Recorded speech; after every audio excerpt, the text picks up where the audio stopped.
What is going up, Chevy Avalanche fans? How's it going? Welcome back to Corolla Customs. My name is Ryan, and today we're gonna start our engine rebuild series. Coming up.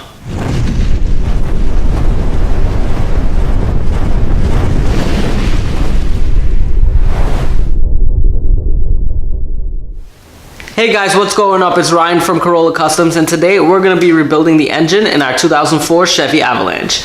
I've been getting a lot of questions lately about particular things with the Chevy Avalanches, such as the AFM, which is Active Fuel Management System. Mine does not have that. I believe it's 2007 and up that have the AFM.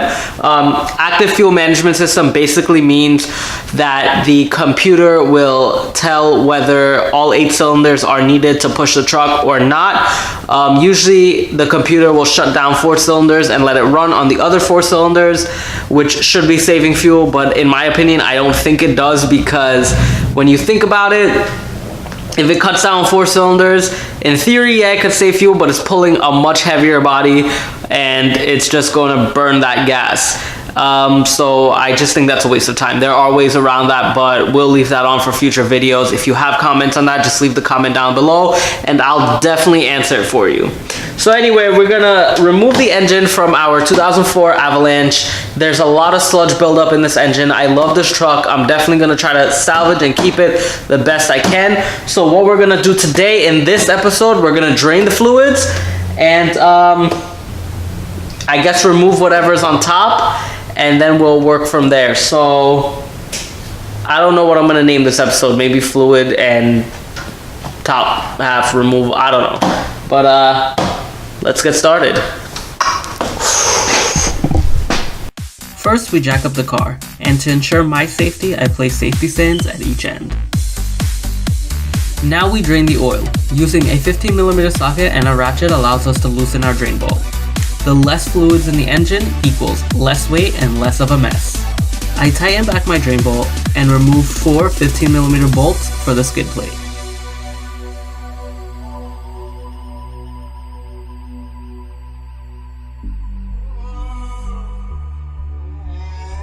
I lower the Avalanche down to start working on the engine bay.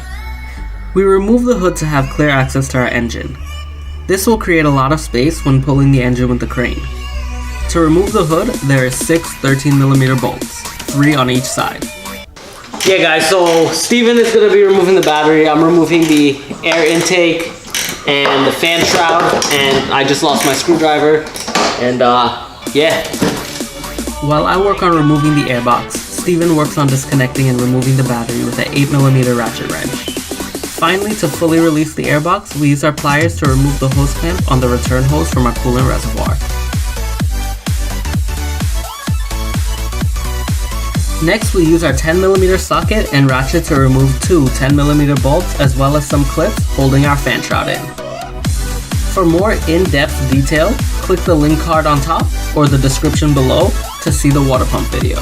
Just so I don't misplace my bolts, I install them back into their respective places. I use a C-clamp to hold down the serpentine belt against the water pump to break the fan nut loose. Now, I use a 36mm wrench to loosen the fan nut. Spin the fan counterclockwise till it releases. Unloosen the clamp and use a 15mm socket to loosen the tension and remove the belt. Now I remove my lower fan shroud. Next on the list, we remove our power steering pulley with a pulley tool that I borrowed from my local auto parts store. I have a video on how to use a puller tool, and I'll leave the link card on top as well as the link in the description below. Check it out.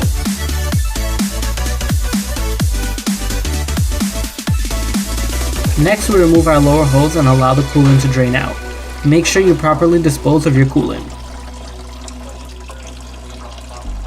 Using a pliers to compress our hose clamp allows us to remove our upper hose and get it out of our way. Now we use the 8mm socket to remove our engine cover. Then we remove 3 10mm bolts holding the engine cover bracket. Now remove every wire that's in your way: alternator, fuel injector, coil pack, evap purge solenoid connector, and everything else.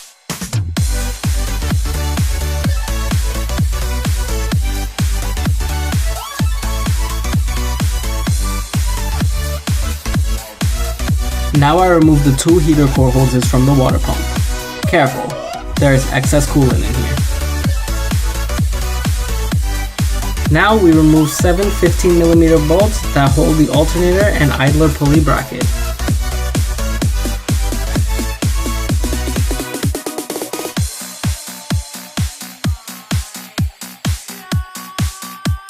The 2 10mm bolts on the side of the engine bracket.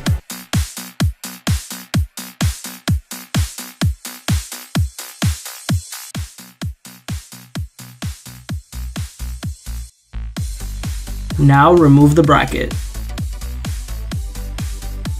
Next, I remove the purge solenoid by pressing in the tab and wiggling it up and off the manifold.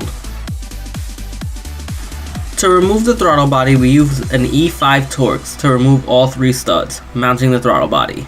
Then I use the pliers to remove the clamp holding the hose onto the throttle body, and I place the throttle body off to the side.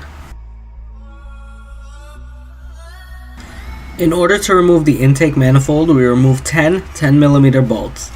Then we use a fuel line disconnect and disconnect our fuel line from our fuel rail.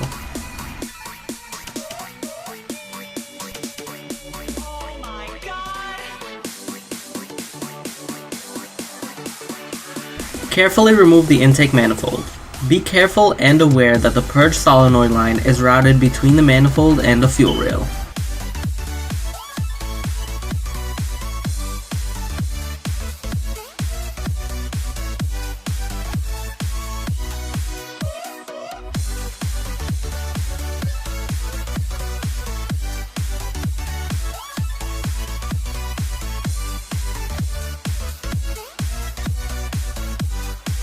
To end part 1, remove the 2 ground wires on the engine block with a 10mm wrench.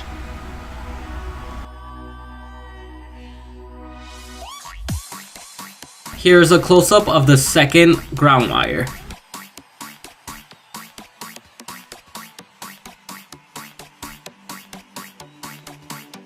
Thank you for watching and stay tuned for part 2. Like, comment, and subscribe, and follow Corolla Customs on Instagram, Facebook, and CorollaCustoms.com.